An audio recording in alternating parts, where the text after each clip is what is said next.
ceux qui n'ont pas les moyens ou ceux qui n'ont pas de chance. Ils vont se faire pendant plusieurs semaines ou plusieurs mois emprisonner. On va les obliger à travailler sans être rémunérés. Ils vont être gardés dans des conditions de vie exécrables, pires que celles des centres de détention. Et un nombre assez important d'entre eux vont mourir. Tout ce passage-là dans le désert avant d'arriver sur la côte est assez mal connu. Mais les indications qu'on a pour l'instant semblent montrer qu'il y a au moins autant de morts dans le désert que sur la Méditerranée.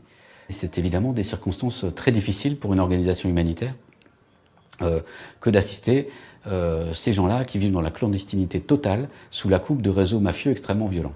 On continue d'essayer d'avoir accès à cette population et en attendant, on s'occupe d'assister les personnels qui ramassent les corps et qui essayent de les identifier avant de les enterrer dignement.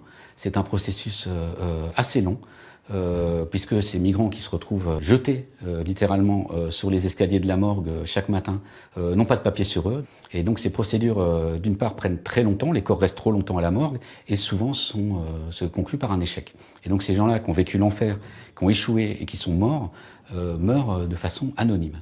On veut s'occuper des morts pour augmenter les chances de ces pauvres gens qui ont tout tenté pour rejoindre l'Europe et qui ont échoué, qui sont morts dans le désert, pour augmenter les chances que leur nom soit connu, qu'ils ne meurent pas totalement anonymes et qu'ils ne disparaissent pas dans les vents du désert, comme ça, que leur sort soit connu de leur famille, de leurs autorités et de l'humanité au sens large. L'idée que des populations importantes disparaissent de la Terre sans que leur nom n'apparaisse plus jamais, c'est quelque chose qui heurte mon sens de l'humanitaire.